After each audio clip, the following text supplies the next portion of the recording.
everyone, today we are going to learn a new topic that is structure of an ear. Okay, so first of all, what is an ear? Ear क्या होता है? The ear is a sensitive organ of a human body. It is mainly concerned with detecting, transmitting, and transducing sound. Maintaining a sense of balance is another important function performed by the human ear. So what ear is? It is a sensitive organ. बहुत sensitive organ होता है human body का. किस काम आता है? Detecting. Sound को detect करता है. Now let's discuss the structure of human ear. The human ear is divided into three sections. Those are the outer ear, the middle ear, and the inner ear. So first of all, we are going to discuss the outer ear.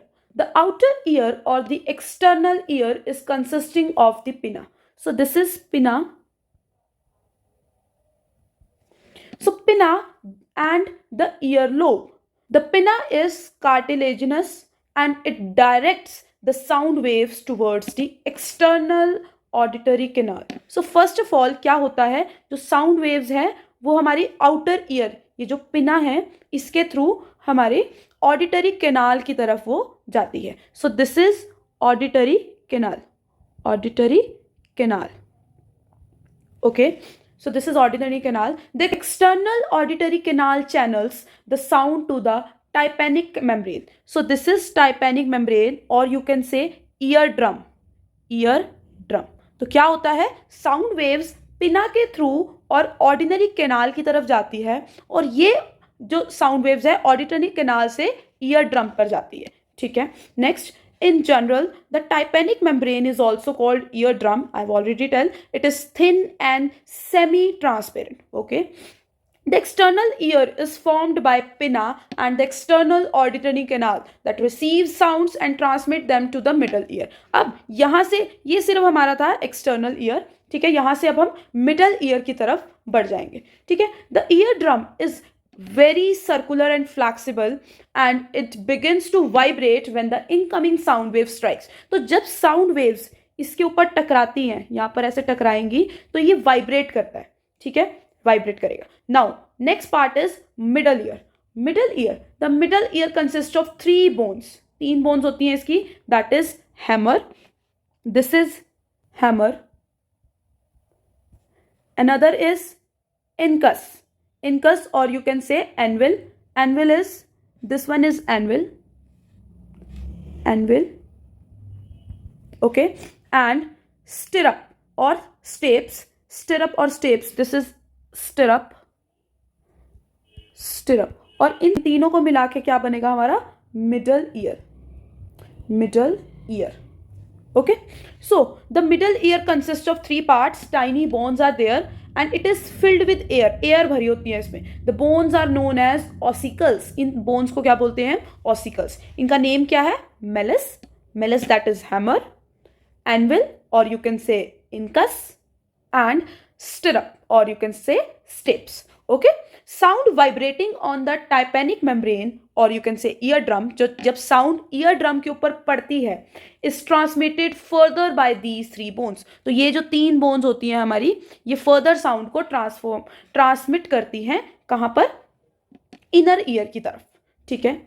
These 3 bones form a bridge की तरह बनी होती हैं between eardrum and the inner ear. inner ear और eardrum के बीच में एक bridge की तरह ये काम करती हैं. ठीक है. And the inner ear through the oval window that covers the cochlea. अब what is cochlea? This is cochlea. This snail-like structure. इसे हम बोलते हैं cochlea. ठीक है. ये हमारा inner ear का part है. ठीक है. A narrow tube called eustachian is approximately 3.5 centimeter in length. और एक narrow tube होती है, that is this one. इसे हम बोलते हैं, that is eustachian tube. EUSTACHIAN. that is eustachian tube. Okay, ये हमारी 3.5 सेंटीमीटर की लेंथ में होती है. ये क्या करती है? ये कनेक्ट करती है ईयर को आउटर पार्ट के साथ. मतलब आउटर पार्ट्स कौन से? हमारे जो ईयर्स हैं वो नोज के साथ कनेक्ट होता है. ठीक है. And act as an equalising valve. Okay, this act as an equalizing valve. This valve ensures that the pressure on either side of the eardrum is balanced and that the sound can be heard correctly. So इससे क्या पता लगता है कि ये जो क्या काम कर रही है, स्टेशन ट्यूब क्या काम कर रही है, ये बैलेंस करती है, क्या प्रेशर को बैलेंस करती है ईयर ड्रम की दोनों साइड्स, ईयर ड्रम के इस पार्ट में भी और ईयर ड्रम के इस पार्ट में भी, इससे ये बैलेंस रहता है, ये हमारी नोज के साथ कनेक्टेड होती है. So let's start with the ear, inner ear. Inner ear में क्या होते हैं, दो मेन स्ट्रक्चर्स है हमारे, that is vestibular system and cochlea. Vestibular system कौन सा है, this is vestibular system, this one. Okay, this is vestibular system. इसका मेन फंक्शन क्या है, कोशलिया का main function, where is cochlea, yes, cochlea का मेन फंक्शन क्या है, to help us to hear, ये हमें सुनने में हेल्प करती है, ठीक है. एंड वेस्बुलर सिस्टम जो होती हैं, इनके पास 3 सेमी सर्कुलर कैनाल्स होती हैं, ये सेमी सर्कुलर कैनाल्स है ना, ये दिख रही है यहाँ पे आपको, ये सेमी सर्कुलर कैनाल्स होती हैं इसके पास, ठीक है. अब इनर ईयर में हमारा कोशलिया हो गया. कोशलिया क्या है, एक स्पाइरल स्ट्रक्चर है जो एक स्नेल की तरह लगता है, ये हमारा स्नेल की शेल की तरह लग रहा है, बोनी स्ट्रक्चर होता है ये. इसके अंदर फ्लूइड फिल्ड होता है जिसका नेम है endolymph. So at last it transfers the mechanical energy of sound waves into nerve energy by creating electric impulse, and these impulse then sent to the brain through the auditory nerves. Okay, तो बाद में क्या होते हैं, ये जो sound waves हैं ये क्या करती हैं, ये कन्वर्ट हो जाती है नर्व एनर्जी के अंदर और इलेक्ट्रिक इम्पल्स क्रिएट करते हैं. और ये जो इम्पल्स हैं ये ब्रेन में मैसेज जाता है कि आपको कुछ आवाज़ें आ रही हैं, उसको सुन लो, ठीक है. तो ब्रेन में मैसेज जाएगा, उसके थ्रू हमें हमारी जो साउंड है वो हमें ऑडिबल होगी. So this was all about the structure of an year.